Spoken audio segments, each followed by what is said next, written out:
You have the pure tribal leaders, the historical tribal leaders that have the wisdom and the ability to lead their people. And then you have the tribal leaders who are the puppets of Gaddafi and his regime in the past. And this is the two factions. Right now, both, okay, for different reasons, have pretty much left Gaddafi on his own because they're not willing to see that kind of brutality done on their own people, hence him having to rely on his own sons who are basically fighting for their lives for survival and on the mercenaries. And I think the decision to bring in mercenaries was basically the killer factor for him, for Gaddafi and his regime, because based on all the international laws, bringing in mercenaries to kill your own people that you're supposed to be protecting, no country is going to protect him. He has nowhere to go right now. I want to go back to Nouri al-Mismari and talk about the Green Book. Muammar al-Gaddafi pulled out the Green Book during that long-winded speech again. He quoted himself from the Green Book. I wonder, to what extent, you know the man personally, to what extent is he actually ideological? Or was this all merely rhetoric of a man who would do anything to stay in power? Well, the Green Book, it's there, but has been implemented. Has it been implemented? It's never been implemented.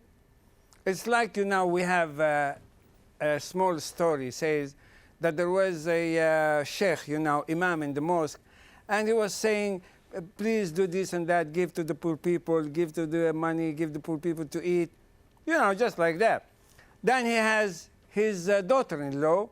She found a piece of rag that her father-in-law was using it when he goes back home. And there was a poor man came to the house and was asking for charity. So she gave it to him. After when her father-in-law came back and said to her, where is that rag I am using? She said to him, well, I gave it to a poor man. He said, why you did it? I need it. She said to him, but I heard you that you are talking to people that they must be good with the poor people. He said, but I am talking to them, not talking to me or to you. So the Green Book is for the others, not for him. Let's talk about the wealth of the country. To what extent is the wealth of the country within his family and inner circle? And for example, did you enrich yourself by being close to Colonel Gaddafi? Thanks to God, I never done it. Thanks to my family, I come from a rich family. I have even some of the wealth of my family there been monopolized, and I am still struggling to get it back. I never reached myself. I never touched the house of a people. I never tried to put in prison someone innocent. I never tried to kill someone or to be even helping to kill someone. I never did that. Muhammad Ali Abdullah, let's talk about the prospect of civil war. Gaddafi seems intent to fight to the death. You've got protesters in Benghazi and elsewhere who are also intent on fighting to the death. How real is the prospect of civil war given that nobody seems to be wanting to give an inch? Well, I mean, I think what you described is not something that's a prelude to civil war. It's a prelude to an all-out war against Gaddafi, the people against Gaddafi. And I think that's what's unifying the people. So therefore, I think the conclusion is the possibility of civil war only exists if Gaddafi remains, God forbidding. So, excuse me. The civil war scare tactic, as well as the fundamentalist scare tactic and the oil scare tactics and all of these different scare tactics that he either directly or indirectly mentioned in his speech, these were things that Gaddafi is using to try to convince the international community as well as Libyans inside that my presence is your stability, which nobody believes right now. That wall of fear that he was able to use as a scare tactic doesn't work anymore. The people have spoken out. On February 17th, or even 2 days before that, people went to the street and said, enough is enough. You have to leave. We want our rights. We want to establish that. So the civil war possibilities is not even existent, in my opinion. And I think it's reflected in the reality today. When you look at this is the 7th day since the first protest in Benghazi in front of the courthouse, in front of the security prison. Sorry.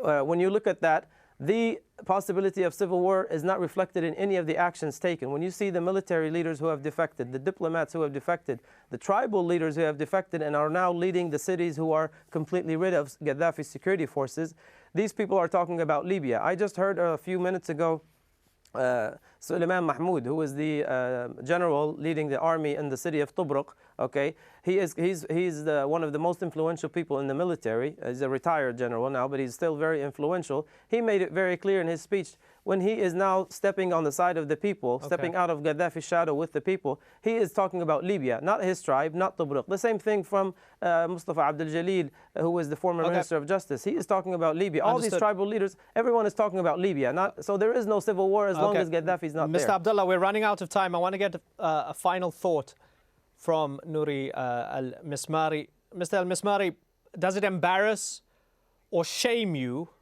that Libya, it seems, is forever synonymous with Muammar al-Gaddafi and that he is the chief symbol of the nation? Well, first of all, I would like just to say something before. I do agree 100% of what Mr. Mohammed Ali Abdullah was saying. There is no civil war in Libya.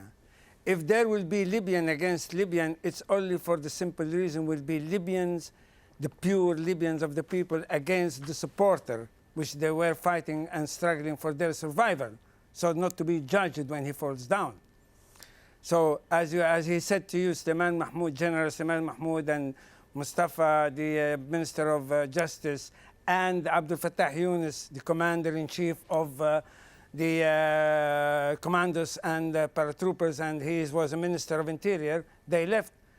They were not talking about their tribes. They were talking about Libya. We are never divided. There never have been or never happened in the history that Libyans were against Libyans. That will never happen again.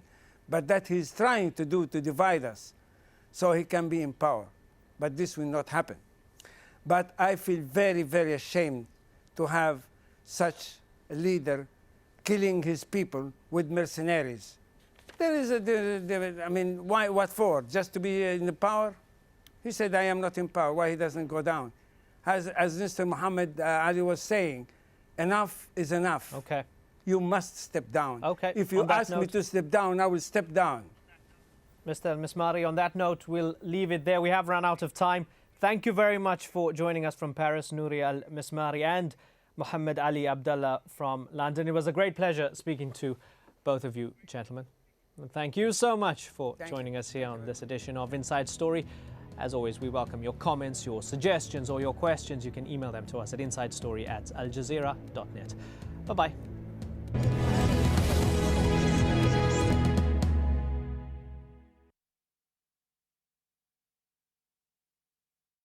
On the next Riz Khan Show, is the pen mightier than the sword? Can literature inspire revolutions? And what role do artists and intellectuals play on the front line of popular uprisings? Riz Khan, at this time on Al Jazeera. China has a growing elderly population, and as a consequence of its one-child system, there are fewer younger people to take care of them. It's a responsibility that often falls to the state. Private retirement homes offer an alternative, but independence comes at a price.